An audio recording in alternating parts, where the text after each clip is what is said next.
ఆ నియోజకవర్గంలో బీఆర్ఎస్ నుండి గెలిచిన ఎమ్మెల్యే కాంగ్రెస్ లోకి జంప్ చేశాడు.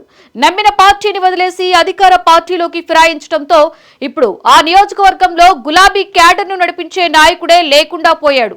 పార్టీ కార్యక్రమాలు చేయాలన్నా పక్క నియోజకవర్గం నేతలకు బాధ్యతలు అప్పగించవలసిన పరిస్థితి. క్యాడర్ ఉన్నా ముందుకు నడిపించే లీడర్ లేకపోవడంతో డీలా పడిపోతున్నారు బీఆర్ఎస్ కార్యకర్తలు. మరి అక్కడ ఇన్ఛార్జ్ బాధ్యతలు ఎవరికిస్తారు?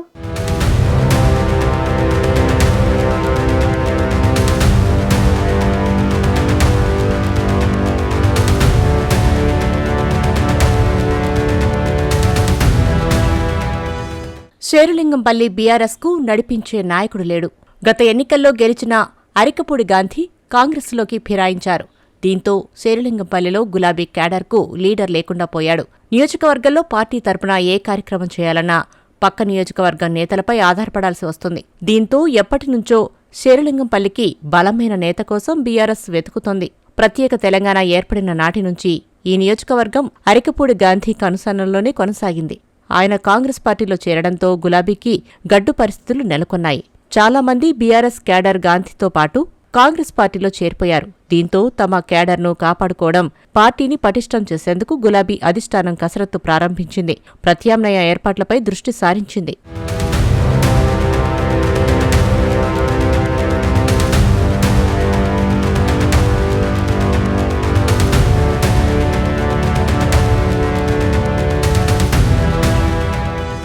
గాంధీ కాంగ్రెస్లో చేరడంతో నియోజకవర్గంలో పార్టీ కార్యక్రమాలు స్తంభించాయి.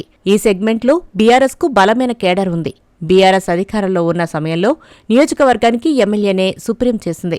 ఎమ్మెల్యేకు నియోజకవర్గ ఇన్ఛార్జి బాధ్యతలను అప్పగించింది. దీంతో నియోజకవర్గంలో సెకండ్ లీడర్ ఎదగలేదు. ద్వితీయ శ్రేణి నాయకుడు లేకపోవడంతో గడ్డు పరిస్థితిని ఎదుర్కొంటుంది. శేరులింగంపల్లి సెగ్మెంట్లో ఎమ్మెల్యేతో పాటు కీలక నేతలంతా పార్టీ మారారు. లీడర్లు పోయినా కేడర్ మాత్రం బలంగా ఉంది. రాబోయేది బీఆర్ఎస్ ప్రభుత్వమే అని, పార్టీ కోసం కష్టపడే వారికి భవిష్యత్ ఉంటుందని కేడర్లో భరోసా నింపేందుకు బీఆర్ఎస్ నేతలు ప్రయత్నాలు చేస్తున్నారు. మొన్నటి రజతోత్సవ సభలో కూడా కేసీఆర్ వచ్చేది బీఆర్ఎస్ ప్రభుత్వమే అని బలంగా వాయిస్ వినిపించారు. పార్టీ మారిన వారికి ఇతర పార్టీలో తగిన గుర్తింపు లేదని, వారిపై అనర్హత వేటు పడుతుందని, ఉప ఎన్నికలు రాబోతున్నాయని కేటీఆర్ చెబుతున్నారు. కార్యకర్తలే నేతలుగా ఎదిగే సమయం వచ్చిందని, పార్టీ కోసం పనిచేయాలని, సముచిత స్థానం కల్పిస్తామని భరోసా ఇస్తున్నారు. అయితే ఫిరాయింపు ఎమ్మెల్యేలకు సంబంధించి న్యాయస్థానాలు ఇంకా ఏమీ తేల్చలేదు. ఒకవేళ శేరులింగంపల్లిలో ఉప ఎన్నిక వచ్చినా బీఆర్ఎస్ తరపున అభ్యర్థి ఎవరన్నదే ప్రశ్న. అసలు తదుపరి సార్వత్రిక ఎన్నికల నాటికైనా ఆ పార్టీకి అభ్యర్థి కావాలి. కానీ గాంధీ ఫిరాయించి ఇన్ని రోజులు గడుస్తున్నా ఇంకా బీఆర్ఎస్ అధిష్టానానికి లీడర్ దొరకలేదు. అదే ఇప్పుడు శేరులింగంపల్లి బీఆర్ఎస్ శ్రేణులను టెన్షన్ పెడుతోంది.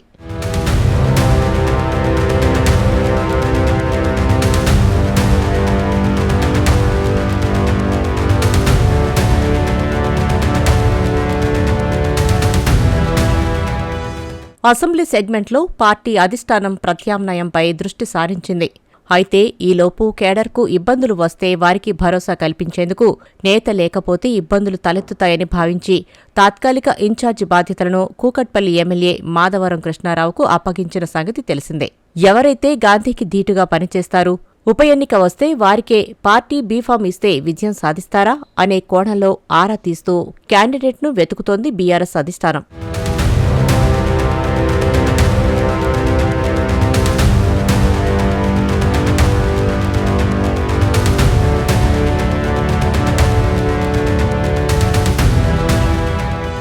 తెలంగాణలోనే అతిపెద్ద నియోజకవర్గం శేరులింగంపల్లి. ఐటీ సెక్టర్ విస్తరించిన ఏరియా, అత్యధిక జనసాంద్రత కలిగిన ప్రాంతం. అలాంటి శేరులింగంపల్లి నియోజకవర్గంలో ఇప్పుడు బీఆర్ఎస్ లీడర్ లేక సతమతమవుతుంది. తాను బీఆర్ఎస్ పార్టీలోనే ఉన్నానని, ఆ పార్టీ కోటాలోనే తనకు పీఏసీ చైర్మన్ పోస్ట్ దక్కిందని చెబుతుంటారు గాంధీ. టెక్నికల్గా ఆయన అలా చెప్పినా వాస్తవంలో మాత్రం పార్టీకి దూరమయ్యి చాలా రోజులైంది. కాంగ్రెస్ పంచన చేరాక బీఆర్ఎస్ పార్టీ కార్యక్రమాలు చేయడం లేదు గాంధీ. గతంలో శేరులింగంపల్లి బీఆర్ఎస్కు అంతా తానే వ్యవహరించేవారు గాంధీ. కానీ ఇప్పుడు ఆయన పార్టీకి దూరం కావడంతో పెద్ద దిక్కు కరువైంది. గతంలో బీఆర్ఎస్ కోసం పనిచేసిన నేతలంతా ఇప్పుడు అధికార పార్టీతో ఉన్న అరికపూడి గాంధీ వెంటి తిరుగుతున్నారు. వరంగల్లో జరిగిన బీఆర్ఎస్ ఆవిర్భావ సభకు అన్ని నియోజకవర్గాల్లో సన్నాహాలు చేయగా శేరులింగంపల్లిలో మాత్రం ఆ ఊసేలేదు. ఇక చివరి నిమిషంలో పక్క నియోజకవర్గ ఎమ్మెల్యే మాధవరం కృష్ణారావుకు బాధ్యతలు అప్పగించి జన సమీకరణ జరిపారట.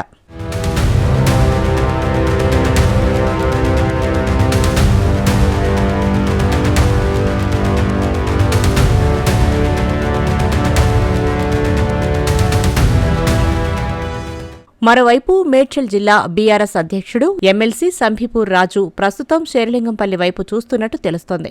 దీంతో రాబోయే రోజుల్లో ఆయనే శేరిలింగంపల్లి నుంచి ఎమ్మెల్యే అభ్యర్థిగా బరిలో ఉంటారా అనే చర్చ మొదలైంది. అదే సమయంలో అదంత తేలికైన వ్యవహారం కాదన్న మాటలు కూడా వినిపిస్తున్నాయి. ఈ నియోజకవర్గంలో కమ్మ సామాజిక వర్గం ఓటర్లు ప్రభావం ఎక్కువ. వాళ్లు ఎటు మొగ్గితే ఆ పార్టీదే విజయం. అందుకు తగ్గట్టే కమ్మ సామాజిక వర్గానికి చెందిన వారే ఎమ్మెల్యేగా గెలుస్తున్నారు. దీంతో పార్టీ అధిష్టానం శంభిపూర్కు అవకాశం ఇవ్వకపోవచ్చన్న అభిప్రాయాలు సైతం ఉన్నాయి.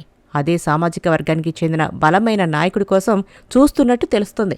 ఎమ్మెల్యే గాంధీతో పాటే జీహెచ్ఎంసీ కార్పొరేటర్లు 9 మంది కాంగ్రెస్ కండువా కప్పుకున్నారు. ఈ నియోజకవర్గంలో ఇప్పుడు ఒకే ఒక కార్పొరేటర్ గులాబీ పార్టీలో ఉన్నారు. ఈ పరిస్థితిలో ఉమ్మడి రంగారెడ్డి జిల్లా రాజకీయాల్లో కీలకంగా ఉన్న శేరిలింగంపల్లి బాధ్యతలు గులాబీ బాస్ ఎవరికి అప్పగిస్తారనేది ఆసక్తిగా మారింది.